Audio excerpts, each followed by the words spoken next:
What if the president who promised peace through strength just threatened war with an entire country? That happened this week, and the reason why reveals something dangerous about American foreign policy. Before we dive into this escalation, hit that like button and subscribe for analysis that goes beyond the headlines. December 19th, a question that should have made every American pause. A reporter asked President Trump about the possibility of war with Venezuela. His answer was chilling in its casualness. I don't rule it out, no.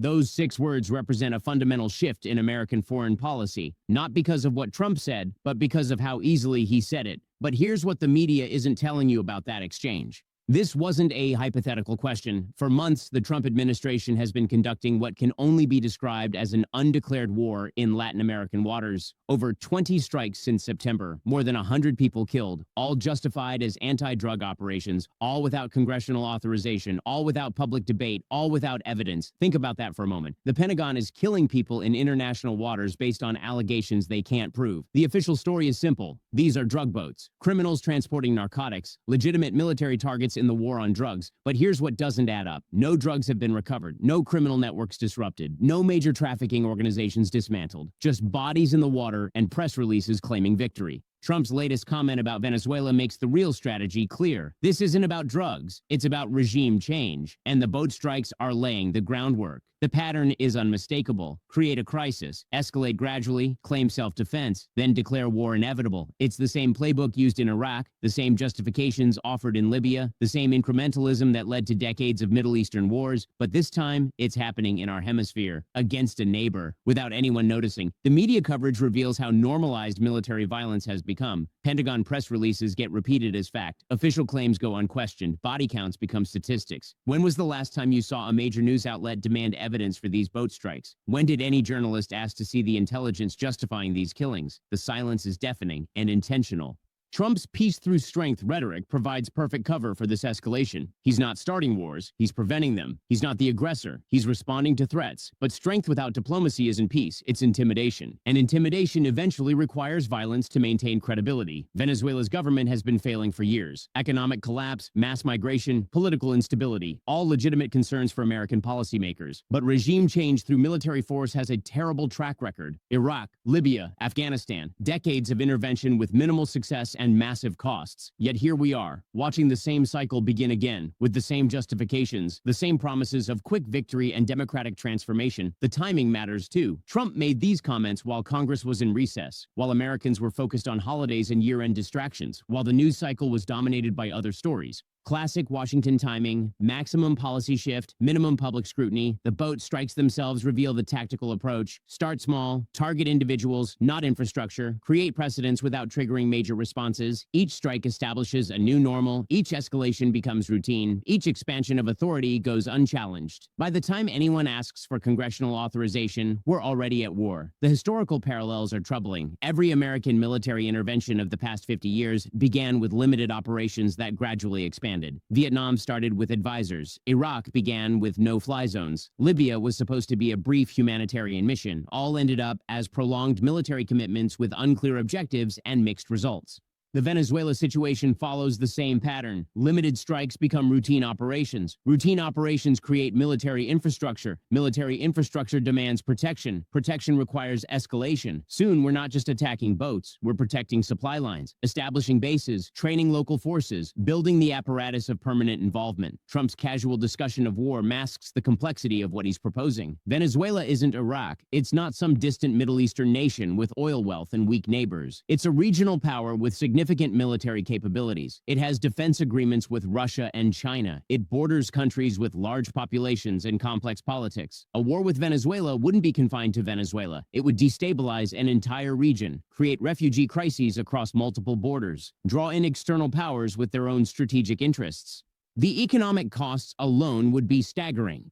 Venezuela produces oil that American refineries are designed to process. Military intervention would disrupt those supplies, driving up gas prices and creating inflationary pressure across the economy. But those complexities don't fit on a Truth Social post or a cable news soundbite. The constitutional issues are equally serious. Congress has exclusive authority to declare war.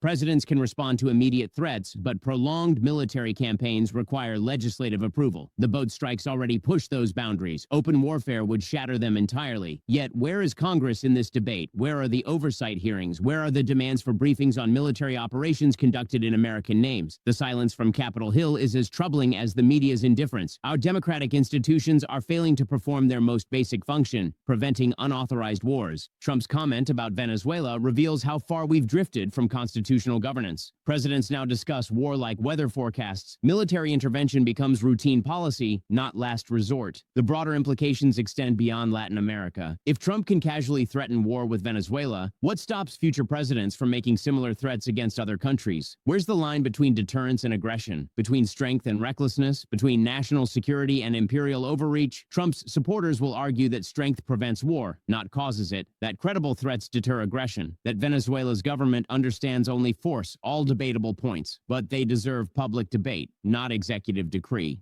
The American people deserve to know when their military is conducting operations in their name. They deserve to understand the costs and risks of military intervention. They deserve a voice in decisions about war and peace. None of that is happening in the Venezuela case. Policy is being made in private. Operations are conducted in secret. The public learns about military strikes through Pentagon press releases after the fact. That's not democracy. That's authoritarianism with better public relations. Trump's casual willingness to discuss war with Venezuela should alarm anyone who remembers how these conflicts actually unfold. They don't start with declarations and dramatic speeches. They begin with small operations that gradually expand until retreat becomes impossible. The president's supporters will argue that he's protecting American interests, that he's standing up to dictators and drug cartels. That strength requires credible threats. All potentially valid arguments, but they deserve public debate, not backroom decisions. Congress has constitutional authority to declare war. The American people have a right to know when their military is killing people in their name. Democratic accountability requires transparency, not secrecy. None of that is happening here. The broader pattern is troubling. Military solutions for political problems, violence as foreign policy, escalation as strategy. Trump promised to end America's endless wars. Instead, he's starting new ones. Smaller ones, quieter ones, but wars nonetheless. The Venezuela threat represents something larger than regional politics. It's about how democracies slide into militarism, how normal people become comfortable with permanent conflict, how peace becomes war, and nobody notices the transition. Trump's comment about war with Venezuela wasn't a slip of the tongue. It was a preview of coming attractions, a signal that escalation is policy, not accident. The question isn't whether America might go to war with Venezuela. The question is whether anyone will stop it from happening. Based on the current trajectory, the answer appears to be no. And that should concern every American who believes that war decisions belong to the people, not just the president who happens to occupy the White House. The path from boat strikes to full conflict is shorter than most people realize. Each escalation makes the next one easier. Each precedent justifies further expansion. We're not just watching foreign policy unfold. We're watching democracy erode, one military operation at a time. Consider the mechanics of how this escalation actually works. The Pentagon conducts a boat strike, claims it was carrying drugs, provides no evidence. Media reports the claim as fact. Public moves on to other stories. Rinse and repeat every few weeks. Soon, attacking boats in international waters becomes routine. The threshold for military action drops, the bar for evidence disappears. By the time Trump casually discusses war with Venezuela, the groundwork is already laid. Military operations are normal. Congressional oversight is absent. Public scrutiny is minimal. The institutional safeguards that should prevent unauthorized wars have been systematically dismantled, not through dramatic constitutional crises, but through gradual normalization of military violence. Trump's Venezuela comments represent the logical endpoint of this process. When killing people requires no justification, threatening countries requires no hesitation. The regional implications are staggering. Venezuela borders Brazil, Colombia, and Guyana. It has defense relationships with Cuba and Nicaragua. Military intervention would destabilize the entire Caribbean basin. Those countries have their own political complexities and security challenges. American military action in Venezuela would force them to choose sides, potentially creating a broader regional conflict. But those considerations don't appear in Trump's casual war threats. Complex geopolitics get reduced to simple talking points. Regional stability becomes irrelevant compared to domestic political benefits. The economic consequences extend far beyond oil prices. Venezuela is a major trading partner for multiple Latin American countries. Military conflict would disrupt those relationships, creating economic instability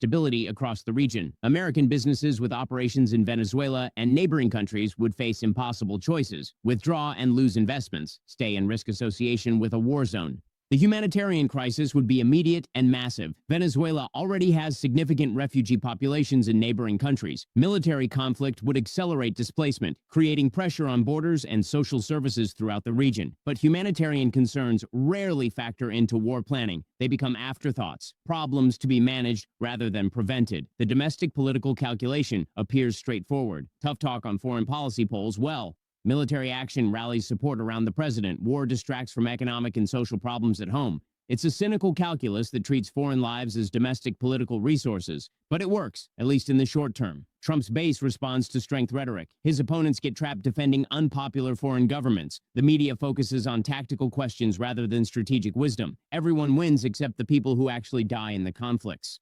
If this analysis made you think differently about what's happening in Latin America, make sure you're subscribed and hit that notification bell, because understanding the path to war matters more than celebrating the rhetoric of peace. See you in the next one.